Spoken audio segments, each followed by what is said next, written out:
Assalamualaikum warahmatullahi wabarakatuh. Kita akan masuk ke pembahasan baru ya terkait rancangan eksperimen kuasi. Kita akan membahas rancangan eksperimen kuasi tanpa kelompok kontrol atau tanpa prates. Ini dari bab 4 ya, bukunya Sediscook and Campbell. Nah, secara umum rancangan eksperimen tanpa kelompok kontrol dan tanpa prates ini sering dianggap kurang bisa menjamin kesimpulan kausal ya. Jadi dia sering dianggap tradisional gitu ya rancangannya ya, dibanding rancangan lainnya gitu ya, rancangan yang eksperimen acak gitu ya, atau rancangan yang dengan kelompok kontrol ya, dengan prates itu. Nah, kita akan melihat ya nanti bagaimana modifikasi rancangan eksperimen ini dilakukan ya agar bisa menjamin kesimpulan kausal. Nah, ini saya buka dengan review ya dari sebuah penelitian di Ontario ya. Ontario itu di salah satu provinsi di Kanada ya. Jadi dia mengadakan program research screening PKU ya. PKU itu phenylketonurea ya. Jadi ini mungkin sudah banyak yang tahu ya, kalau bayi itu kena PKU ini gitu kan, dia akan salah satu efeknya itu mengalami retardasi mental ya kalau tidak segera ditangani. Nah, program screening ini dilakukan tujuannya untuk mengurangi ya terjadinya retardasi mental gitu. Nah, pada riset ini tanpa menggunakan kelompok kontrol ya. Nah, hasilnya ya dari proses screening tersebut 44 bayi itu normal ya, yang 44 bayi dengan PKU itu normal, sementara 3 bayi itu retardasi mental gitu ya. Nah, ini penelitiannya web ya, nanti ini ada di Sediscook and Campbell juga. Nah, program ini tuh dinilai berhasil ya karena prevalensi retardasi mental akibat phenylketonurea itu biasanya tinggi gitu ya, jadi sekitar 88% ya. Sementara di sini screening itu berhasil melakukan tindakan cepat ya, tindakan untuk melakukan prevensi terjadinya retardasi mental. Kalau di sini kita lihat kan 3 dibanding 47 kan sekitar 5% ya, 6% ya. Nah, jadi di sini walaupun ini terlihat tanpa kelompok kontrol ya, tapi tetap bisa menjamin ya hubungan kausal ya. Baik. Nah, ada beberapa alasan ya mengapa peneliti itu menggunakan rancangan tanpa prates dan tanpa kontrol gitu ya. Jadi di sini terkait kondisi praktis ya, adanya keterbatasan dana ya, keterbatasan terkait etika ya, terkait administrator di lapangan gitu ya, terkait logistik ya. Dalam penelitian PKU tadi itu secara umum yang paling besar itu adalah terkait masalah etika ya. Jadi kalau peneliti menggunakan kelompok kontrol justru otomatis itu akan melanggar etika gitu ya. Jadi mengetahui bahwa dengan screening tersebut nanti akan bisa memprevensi retardasi mental, tapi kalau dengan kelompok kontrol otomatis dia tidak melakukan tindakan setelah tahu bahwa si bayi itu yang masuk dalam kelompok kontrol itu mengidap phenylketonuria gitu. Nah, keterbatasan di lapangan misalnya pada setting perusahaan gitu ya, kita pihak perusahaan itu atau sekolah juga ya, mereka tidak ingin hanya sekelompok individu saja dalam setting penelitian itu yang mendapatkan pelatihan ya atau intervensi ya. Jadi karena ini nanti akan mengganggu keseimbangan dalam organisasi tersebut gitu ya. Jadi mereka minta semuanya dapat intervensi misalnya seperti itu. Nah juga ada juga kasus ketika treatment itu sudah dilakukan gitu ya.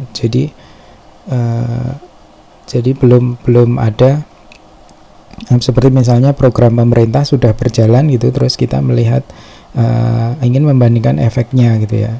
Nah ini otomatis kita tidak bisa melakukan prates di sini gitu ya.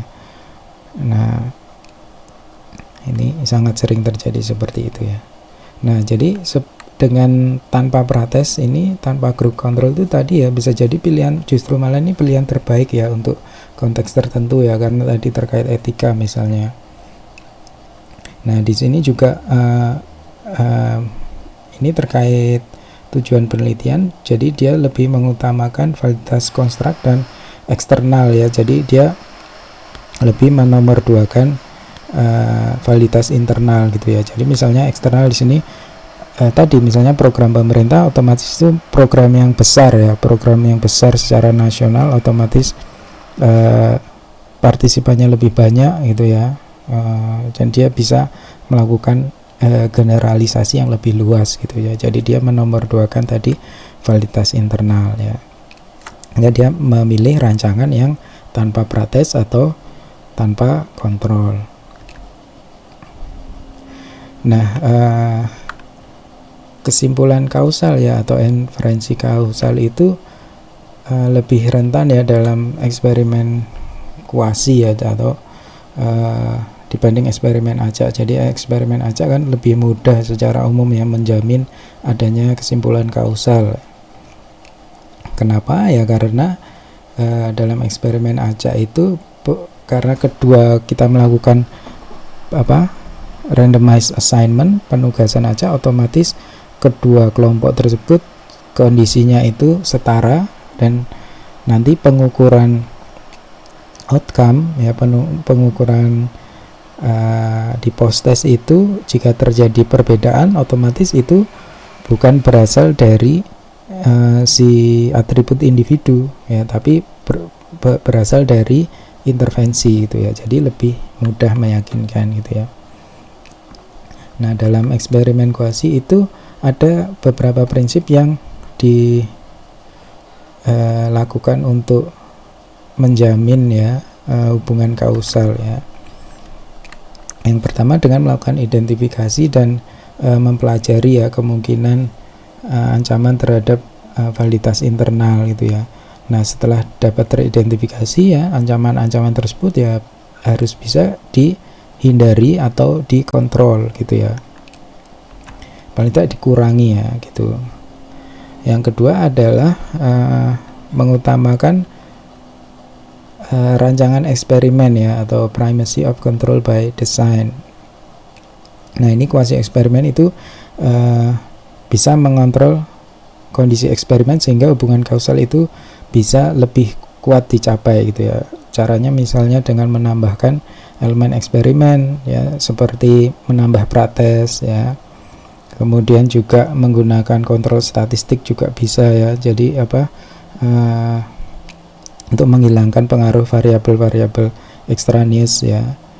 Nah nanti secara umum memang melakukan yang diutamakan adalah perbaikan atau perbaikan rancangan gitu ya, perbaikan rancangan eksperimen gitu ya, kemudian dilengkapi dengan secara statistiknya gitu ya. Jadi yang tetap yang diutamakan adalah rancangannya gitu ya. Yang ketiga adalah coherent pattern matching ya, jadi memprediksi penjelasan alternatif. Nah ini nanti